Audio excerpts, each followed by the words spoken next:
Good Tea, where we drink some tea and we share some tea. I'm your host, Katie, and today I'm being joined with Jessica. Hello again. We are having some very delicious tea today. This is actually a tea that neither Jessica nor I myself have had before. This is a new tea that we have purchased and are tasting blind today.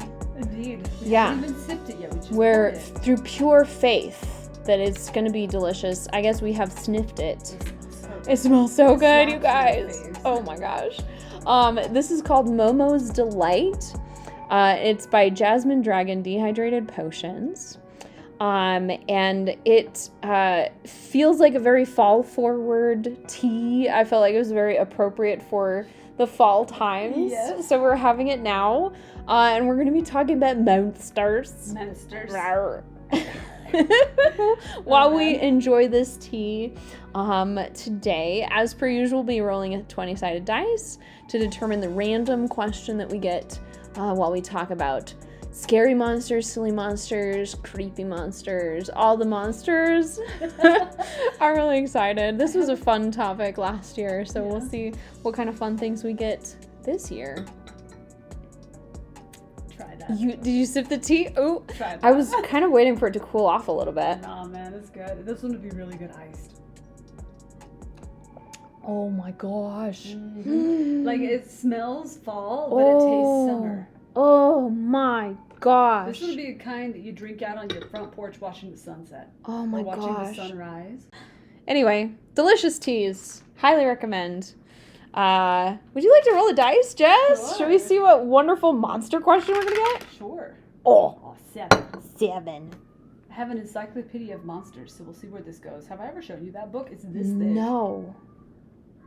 Do you think you may have had any real life monster and or cryptid encounters? Ooh, she's grinning from ear to ear. Oh my gosh, have I got stories for you? Not even just a single story. I've got Okay, many. but you gotta pick one, okay? Because we got like a solid. I'm trying to not go on for hours. Okay. We got a single pot of tea to get through. So once upon a time, when Jessica was a teenager, Mm-hmm. there are the Hayuintas here in Utah, right? So you drive up past... As opposed to the sober Uintas. I don't know. I mean, my coworkers are having dreamed that I'm giving them crack, so you know. So something's got to be high. I would never give anybody crack, okay? No, we do not support illegal drug use. Absolutely not. Or even just... Anyways. So, up in the Hayuintas, you're driving past a little town called Camas. And sometimes you'll see big posters and stuff, or like cutouts of Bigfoot. Just general stuff. It's a Bigfoot story. It is a Bigfoot story. And so me and my dad were going backpacking. I think this was when I had just barely graduated high school. We were getting ready to go just before general conference and just before the snow came up in the Uintas. Because when it snows... So this was like late fall. This was late fall. Mm-hmm. And so as we're getting ready to go... So like this time of year. Yeah, exactly. Mm. The Uintas, when it snows, it snows. The year we went up there, like, it snowed about 16 to 18 feet. Oh, of snow. snap. It was a lot. We joked a lot about Bigfoot being stuck in the snow, and that's why nobody saw him at that time of the year. Oh, because he got snowed in. Mm-hmm. Poor boo. But we get up to where we're needing to go, and there's this lake called Notch Lake. It's a favorite of the family. We love it. We've always gone ever since we discovered it when I was like 12, when we discovered the love of backpacking. So my dad and I get our stuff ready, and we're going, and we feel something is off the entire time we're in the trail. And I would see things darting back and forth in the trees as we're walking to this lake. Okay. And my dad had his rifle. He had a old Egyptian type rifle. I don't remember the name of this. As you caliber. do. It's a really nice gun. Okay. And I had my pistol as well. And so we're going up, and I was like, Dad, something doesn't feel right. He said, I know, the birds are too quiet. And the birds were very quiet that trip. And creepy. when we hit Notch Lake, the birds started getting happy and excited, and everything seemed fine. And then my dad was like, Notch is super crowded because there was a lot of Boy Scouts there skinny dipping as soon as we got to the lake. And oh, gross. my dad was like, we don't need boys harassing you and me. And gross. So we were like, okay, we're going to go to the Mystery Lake, which is on the maps, but it's not named. It's very rarely ever traveled to. No one really knows where this lake is. Yeah. And so Fits its name. It fits its name. The only way you can get to it is following the deer trails at the time. Now it's become more popular, granted, because back in 2012 when I graduated, it was not very well populated. Yeah. Nobody knew about it. Nobody knew about Mystery Lake. So Makes we sense. get to Mystery Lake, the birds are silent again. And it's like, this is really weird. And it felt like something was watching us from the trees, but we couldn't tell what. And so, like, we set up camp, we get everything set up and ready to go. And as we start setting up everything, the birds start singing again. And we're like, okay, that's weird. And as we're getting ready to wind down for the night after doing all of our things, we'd hiked some cliffs, scared some mountain goats, the things you do. As you do. As you do. You sneak up on mountain goats, because my dad and I hike in moccasins as insane people do. As you do. And so it's cold enough that we're not worried about bears, because you can literally see the frost starting to settle on the ground because of how cold it's getting as the sun is going down. And there's a loon out on the lake that had been singing the entire time. And they usually will sing until later dusk time. So at about 7 or 8, my dad are hanging out. We can hear the loon, but as the loon is singing, it stops mid-sing. And we're like, that's weird, but okay. And so my dad starts telling me ghost stories, and I'm like, why for? Why for? It's like, why would you do this? You'd take us out in the woods. It's getting dark. It's getting quiet. You just tell no. He's the king of scaring me. If he had my Aztec death whistle that I have now, I would have died. I would have died. Freaking heck. But so we're winding down. It's hitting like 10 o'clock at night, and he's like, "Okay, Jess, it's time for bed." And I was like, "Oh, nuts, it's time for bed." So we kind of ignored all the silence and the weird signs that we had. But something told my dad to give me the rifle that night. Gosh. So... Oh my gosh. It gets better. No, Jess. It gets better. So I'm sleeping in my sleeping bag, and I can't sleep if it gets to like 0 or 20 degrees. It gets very cold. Yeah, because it's cold. Yeah, and I had forgotten to bring a liner from my sleeping bag. So my dad was nice and happy. I was cold, but it was better for this. The reason. So at like 2 a.m., I hear something coming from the lake, and it's like quiet, like. And our packs hadn't been tied to the trees at this point because there were no bears. Nothing. You didn't put them up. No, because there was nothing around. No signs of bears. The chipmunks and squirrels were getting to freaking hibernate. Famous last words, guys. Like, just, no. It's just like. It gets better, girl. Okay. And so we had left some of our food out as well because it was cold. And okay. Just listen. No. And I'm listening, and I'm like, that is a really weird sound. What is that? And my dad, I heard, he snores so freaking loud, but he had stopped. And so he was listening, and I was listening. And this thing, and my dad had his own tent, and I had my tent. And he was closer to the fire pit, and I was further away. This thing, it was 2 legs, walked past, I'm getting goosebumps now. It walked past the fire, it walked past our food, it walked past our camps, it walked past my dad, and it beelined it to my tent. And my dad was like, "Jess, do you have the gun?" And I said, "Yeah," and I cocked it, and the thing took off in the opposite direction. Like, you could hear it go boom, boom, boom, boom, as it was running away. See these goosebumps? So I was like, "Dad, what was that?" And he was like, "I don't know, give me the gun." So he gets out of his tent, and I hand him the gun. No. And we're looking around. No. We saw tracks this big, a person's footprint. And I don't know if it was a person or if it was Bigfoot. The next morning we went, and it had come from the lake, and it had circled around, but it had found a spot close to our camp where it was sitting in the bushes and watching us. And we had Shut up. And we had seen remnants of food, different bones that it had been chewing on while it was watching us. But after that, my dad was like, "We have to go." So we didn't stay the whole weekend. We ended up leaving. Holy crap. But after it found out that we had a gun, it left us alone. But we weren't going to risk it. Yup. But the scary thing is, Like a year The before, scary thing. The scary thing. The year before, close to that area, some people were looking for a search party for somebody who had been missing up in that area. They found a tent that had been there for like 3 or 4 years, and 2 college girls had been murdered in their tent and had been left there. Ooh. So we were like, ooh, peace out, Boy Scouts. No, So we left Miss no, Lake. you go. You get out. But no. We have been to Miss Lake several times before and haven't had an incident before, but it scared the crap out of my dad. Like, he is more psychopathic than me, and it scared him. No. Oh my gosh. So yes, I have had run-ins with That's kittens. freaky. That's like, you so saw the freaky. goosebumps, I girl. did. It's not I did fake. see the. No, that's so creepy. Oh my gosh. It's one of my favorite stories to tell. Freaking. Okay, so like,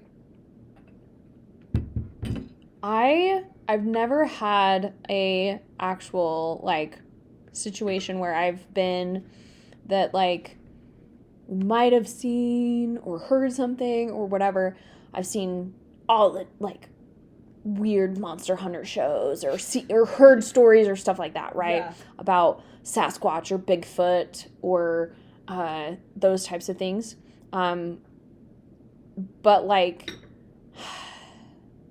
you know me, right? Like you know me. Like my like science brain is like, yeah, but this or that or this or that. Logical. Right?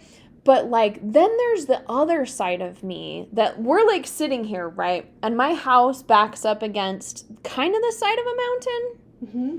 And like if the sun goes down enough, it gets kind of like dusky. It gets very dark here. Yeah, too. it gets very dark. And the other side of my brain, like if we talk about Sasquatch and Bigfoot long enough and it's kind of dusky, the like out the periphery of my vision will play tricks on me, and part of my brain will be like, yeah, but what if? Like so your paranoid side takes advantage. my paranoid side will start to get in there and like and do the like, yeah, but like what if? So like I'm like not a believer, but I'm not an unbeliever. I feel like if you had been on that backpacking trip, you would have been a believer. Oh, 100%. Yeah. But see, like the thing is, I'm also, you know me, like I'm extremely cautious with a lot of stuff. Like a lot of stuff, especially when it comes to like hiking, backpacking, camping, all. Well, you have to be cautious. I'm extremely cautious. I'm extremely like danger averse.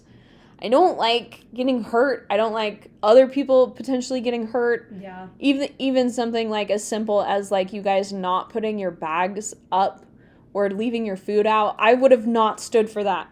I would have been like, well, I don't care that you're like seeing all the evidence of like the bears are hibernating. There's no like it could have been the dead of winter. And there could have been still smart either way. Yeah. Because chipmunks, squirrels, small things. Or mice, even just like other campers, people, like whatever. Stealing things. My brain is just like, nope, this is the thing you do. You follow the rules. Yeah. If you follow the rules, the bad things won't happen. And normally we do. We usually tie the backpacks up. Like my dad will never leave it on the ground. And so like I'm just so like danger averse.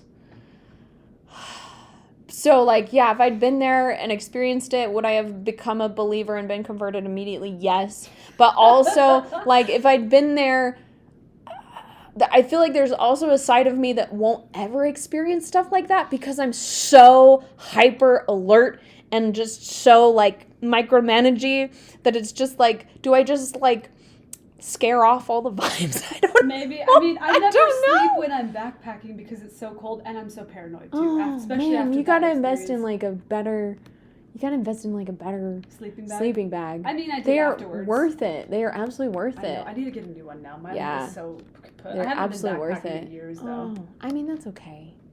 No, it's not. It makes me so sad. Oh. Well, before you go, invest in a better sleeping bag. I will. Even if you're like, oh, I'm going in 85 degree weather, like get a good sleeping bag. It makes such a big difference being able to stay warm at night. Oh yeah, you can literally save your life. Like PSA, all the monsters talk aside, like don't freeze to death. Well, that's not what I'm worried about. Please don't freeze to death. You know me, I'm worried about other things. Falling off a cliff. That's wild. Like, okay, even if it was a person, like, also not okay. No. Not There okay. have been a lot of disappearances in that area and a lot of sightings in that area. The humans are the scariest monster of them all. They are. Humans are so scary. They're so smart. They know how to hunt their own kind. Anyway, let's roll the dice. 14. That's double what I got. Yay! Oh, this is flipping totally the opposite direction. What is a monster you will never be able to take seriously no matter what? Oh. 4 of them came to mind. Oh, that's great. I'm trying to think. Like a monster that I can't take seriously. I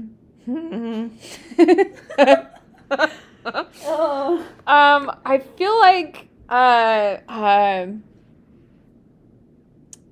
there's certain, okay. Some people are going to be upset about this. Well, okay, so there's some things that I wouldn't necessarily like classify as monsters. Okay. Right? So like aliens, I don't classify those as monsters. They're extraterrestrials. Yeah, those are extraterrestrials. I wouldn't classify that as like a monster. Whether or not I consider those real, I don't take them seriously. No, I just don't. I'm sorry. I just can't. I'm sorry. It's just how that is. That's okay. But I don't classify them as monsters, so I don't think that applies. No. In this case. As far as the like modern day cryptid vibe monsters, there's just a portion of it that I just really can't take seriously when there's like a newsreel that also goes with it. I can't do zombies. Yeah. My sinus brain on that one gets so angry and violently angry. I have gone on to an hour rant about it with my little brother before about how it would not work because ATP does not synthesize in a corpse. And so therefore they'd not be able to move. They would break themselves apart. There is a lot of suspension of disbelief that has to occur for you to accept the modern concept of a zombie. I know. Yeah. So yeah, like if you can't suspend your audience's disbelief when it comes to like portraying a zombie as a monster, it's difficult. Mm-hmm. Yeah. Were there others? No. You said there was 4 that immediately came to mind. The glonk was really The sad. glonk, yeah, the glonk is sad. The jackalope, people consider that one a monster. The jackalope's not a monster. It has been classified the as jackalope's monster. not a Okay. Whoever freaking said the jackalope's a monster is the real monster. I know. A I have a jackalope in my room. Anything, if anything, what a jackalope actually would qualify is a chimera. Really though, yeah. Yeah, in reality, it's a manticore. chimera. Yeah. And honestly, the And a chimera is not necessarily a monster. Okay, get it right, people. Z formation. And then manticores. I also can't take those seriously. Actually, but manticores are cool. Manticores are another example of a chimera. I know, but I still can't take They're them not really seriously. truly a monster necessarily. But people still will put it that way.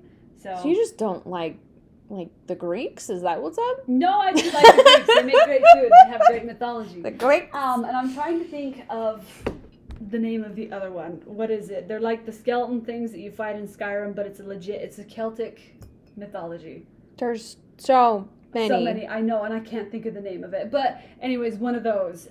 But yeah, some of them, I just look at it and it's like, I can't take you seriously. Like, you wouldn't be able to function as a monster. Why are you considered scary? And second of all, why are you a monster? Like the jackalope. Jackalopes are not monsters. But it's in the Monster Handbook, which is so bizarre. In D&D? No, like the Monster Encyclopedia. And it's also considered, and I also can't take Skinwalker seriously. So, yeah, I don't take Skinwalker seriously. Okay, my jaws literally dropped. It just did drop. Of all the people, I We assumed. could have a whole nother podcast about this. I have so Probably much. won't. We No, try to but, focus on the positive. Yeah, but like this whole entire thing, I could go into it mostly because I worked with somebody who was on the Skinwalker Ranch project that they currently are making shows about, and I've heard some sketchy shows. I mean, that's fine. But I just, of all the people to not take them seriously, Skinwalkers. that's wild. Here, do you want to roll the dice? Yeah. 17. Just like slowly climbing that ladder. We are. This is the only time I can roll a good dice. Ooh. Do you feel like monster stories, shows, and or experiences helped to inform your childhood? Were there any you were sure had to be real that you later found out were not? Yeah? Yeah, I had to think about that one. I'm like, my dad made me watch a lot of scary videos. Oh my gosh. I watched Predator, Alien vs. Predator. I watched a lot of rated R. I think the one called The Worm or whatever it was, the horror movie where the lady turns into the worms. Ooh. That one really bothered me. It still haunts my nightmares. Ugh, yuck. Okay. But yes, like I was shaped into enjoying these kind of monsters. One of my earliest memories of getting scared, besides from my dad, besides the trauma from my father, my father wearing werewolf heads and chasing me up the stairs. Oh my gosh. We were at a steak Halloween party, right? And I was like 5 or 6. Baby little Jess. And I was needing to go to the bathroom. And of course, the hallways were dark. Some boys followed me. One was dressed as a zombie. The other was dressed as a werewolf. And they jumped me in the dark hallways. And I kicked the crap out of one of them. I kicked the crap out of the werewolf. Gosh. And I come running back into the cultural hall. And the boys were following me. And I hid under the table, and they were like, your kid kicked us and blah, blah, blah. And my dad ripped into him. He was like, you jumped her in the hallway because I was sobbing as I ran under the table. And I was telling you what they did. After that, I was scared of werewolves, but coincidentally, they're my favorite. Well, now they're your favorite now. Yeah. Wait, so like what monsters did you think were real? Like as a kid, were you like, yep, nope, these are for sure real? I was solidly convinced that dragons were real. Aww. Yeah, I was convinced water dragons specifically were real. So, like Chinese type dragons? Mm-hmm. Yeah, I was convinced those guys were real. And that actually makes me like kind of sad. They are just so beautiful. They are. I love dragons. Oh my gosh. One of my favorite mythical monsters, they call them. Yeah. And then I was very convinced werewolves were real because my dad hammered it into my brain that they were real. He was just like, they're real, Jess. Why is your dad so weird? Oh my gosh. Where do you think I get it from? Wow. Yeah, so that was a big thing. And then I was convinced. How did you find out? Did it just like did you slowly come to realize that they weren't real? Or was there like a moment like parents cover your kids' ears? Like when you find out that Santa Claus isn't real? Like my parents never told us that Santa was real. From day one, they always were like, Santa doesn't exist, it's us. Be grateful. My gosh. Yeah. Okay, we're gonna have to unpack that later. But like Santa was the damn. So wait. Oh, back up. No, back up. Back up. Shh. No. Let me finish the question. I'm sorry. But did it like slowly occur to you over time that like, okay, dragons and werewolves and these things, like I'm not seeing any like scorched towns. There's not hairy people running around. There are hairy people. Have you seen some guys? Well, but you know what I mean. You didn't see like clear evidence of it or whatever. Did you slowly figure it out? Or was it like one day you just woke up and you were like, oh no, all of my childhood dreams have been shattered. Like, how did it happen? So, for the werewolf one, that took a while for me to figure out. Because there was always, because I was always fascinated with mythology and monsters. Yeah. Because my dad was always telling me legends and myths and stuff. Especially Native American stories. That's why I know so much about these things. And because I also write books, so you need to know your monsters. Yep. But as gotta have that lore. Mm-hmm. In junior high, I was looking more into books because our junior high had better libraries than the grade school libraries. Awesome. Yep. And the Orem Public Library, where I grew up reading books, I would find books about cryptids and things this thick, but a lot of them were scientific writing, and I couldn't understand what they were saying. And I was like, poop bag. I put big sciencey books back.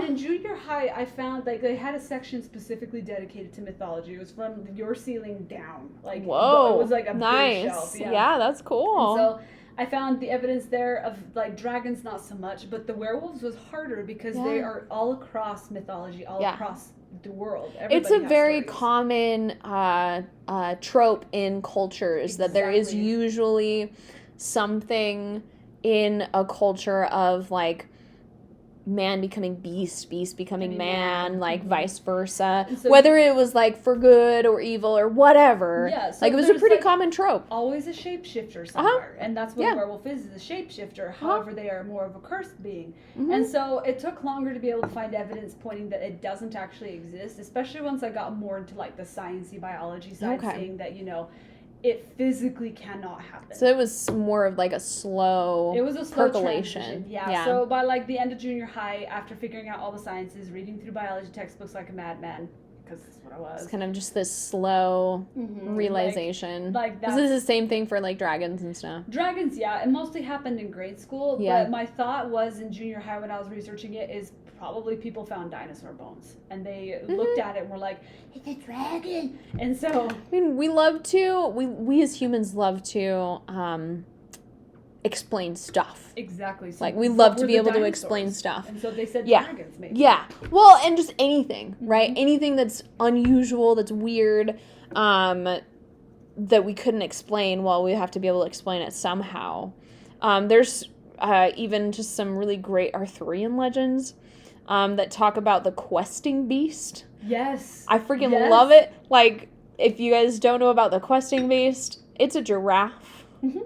And it's because these wonderful European people went on trips to Africa, and they would talk to people that traveled in Africa, and they would hear these stories about this very strange creature that looked like these other creatures that they were familiar with, but that it wasn't a leopard, it wasn't a horse, it wasn't a camel, it wasn't all these other things, and it was big and long and tall, and it had horns, and it had, it was really strange. And so they called it the questing beast, because you had to go on a quest for this thing, and it must be so dangerous and bizarre. But they're so docile. Oh, freaking giraffes are so cool.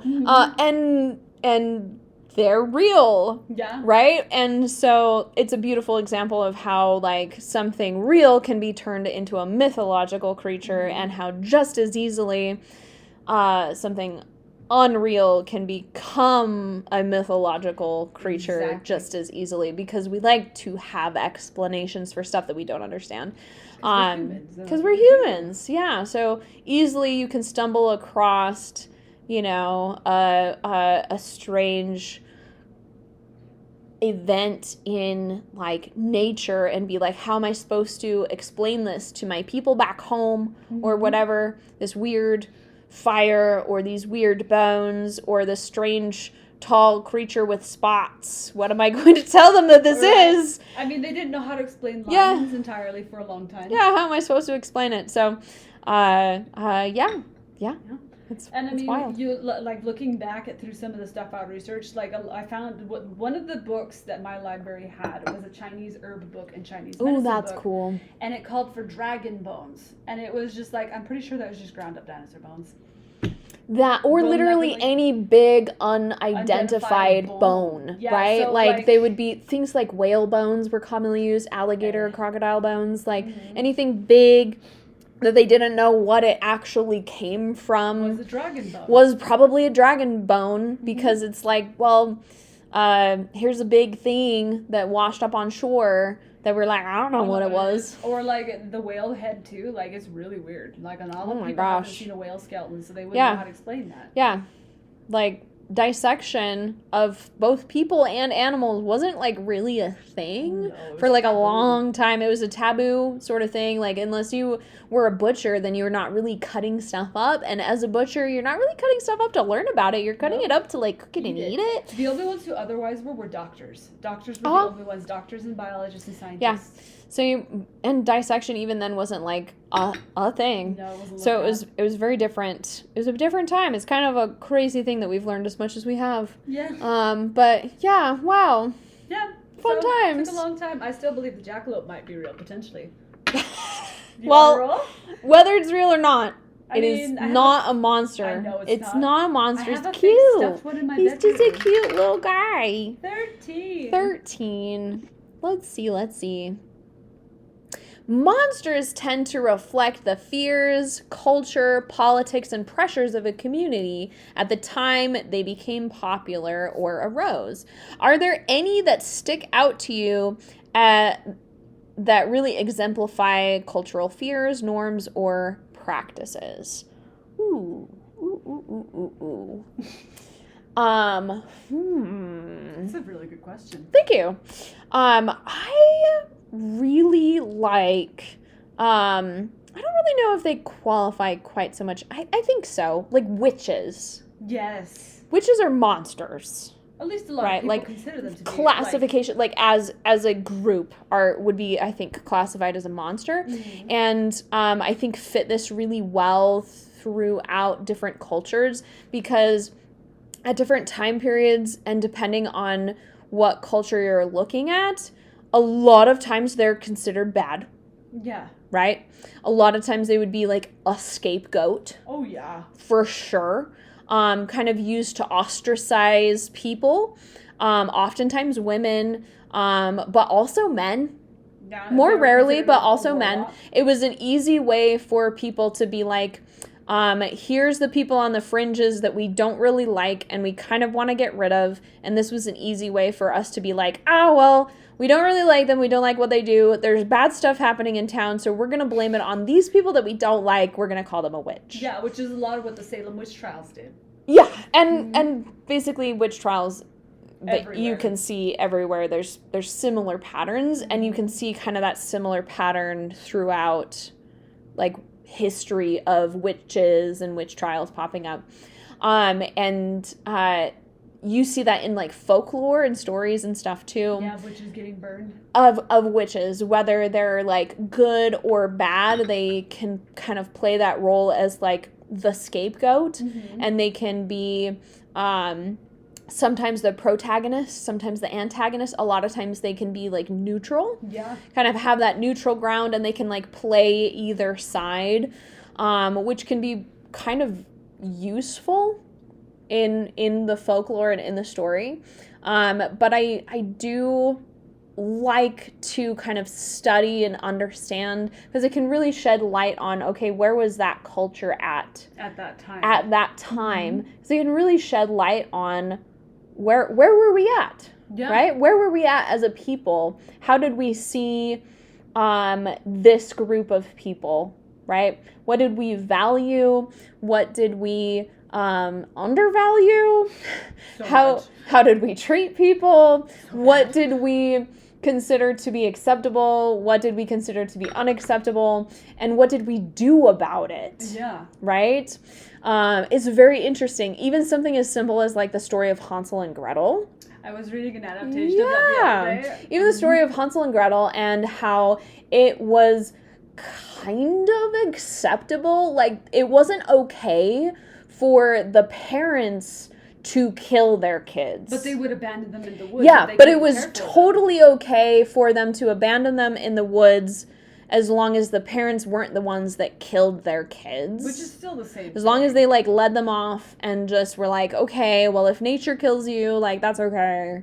If you get eaten by the witch in the woods, that's okay. But as long as it's not us, then that's okay. You know, you look back at that and it's so freaking... Yeah, it's wild. It's like, oh my and gosh. Then you kind of see the dynamic that they have with the witch and everything. It's like, well, obviously she's a witch, so she's bad. And it's like, oh, and the characteristics that she has, well, she's definitely ugly. She's luring these children in with these promises. Like and the gingerbread house and like all of these things. And it's just interesting the patterns that they follow, and different adaptations emphasize different things depending on the time period and depending on like the audience that it was being tailored to. Yeah. So it's very interesting. It is interesting. It's very interesting. In some of them, the kids just like run away. In some of them, the kids actually like bake her into a pie. Like it's a whole thing. It's like a whole thing. Every culture is different. The German one is the one where they bake her into a pie basically and then they run away.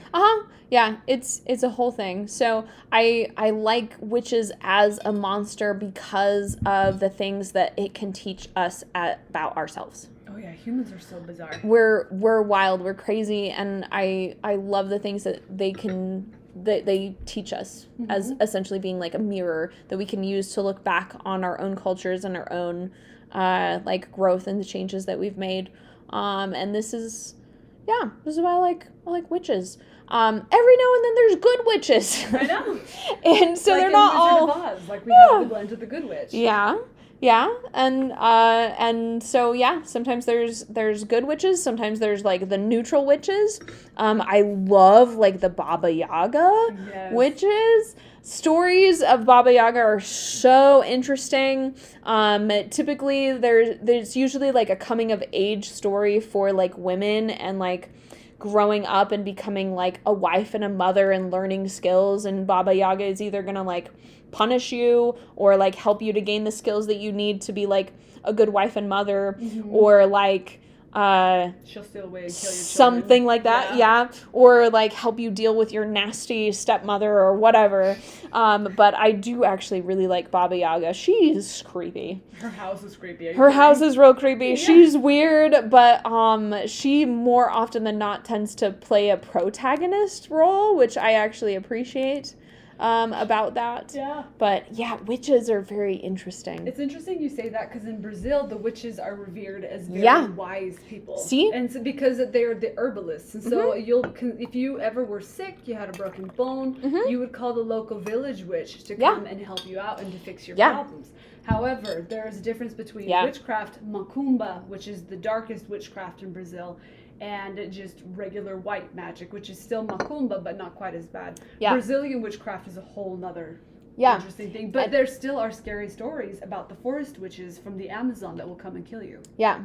So, and that tends to be like the trend, right? There's the good version, the like healers, the mothering figure, the one that like helps to take care of you and that type of thing. And then essentially that just like crooked. Yes. Right? And depending on where we were at and how is our relationship either with like women or mothers or maybe that person. Specifically, how did we view what they were doing at that time, right? Because like it just kind of depended, right? And like whether it was like real history or like in the folklore, in the story, it could like get twisted. Yeah. Which is unfortunate because the real monsters were us all the time. And like how much did we twist it to serve our own means to like get rid of the people that we necessarily didn't like and that we needed a scapegoat for, and vice versa. To get out of like the boy who cried wolf. Yeah. So I think witches and witch stories, whether it's historical or folklore, can tell us a lot about ourselves and serve as a way to warn us about the monster inside all of us. But I love that stuff. Love the witch stories. It's good stuff. It's really good stuff. Well, this tea. It's freaking good. We drank that so fast. We did. Well, actually, no, we drank that quite slowly. Did we really? Because this is all we have time to talk about today, Jess. Already? I feel like we just barely touched the surface. I have so much information about monsters. I know. Monsters are so great, guys. Monsters are so spoopy. Monsters since I was a child, because I am. But this is all we have time to talk about today. But we will talk at you later. Bye.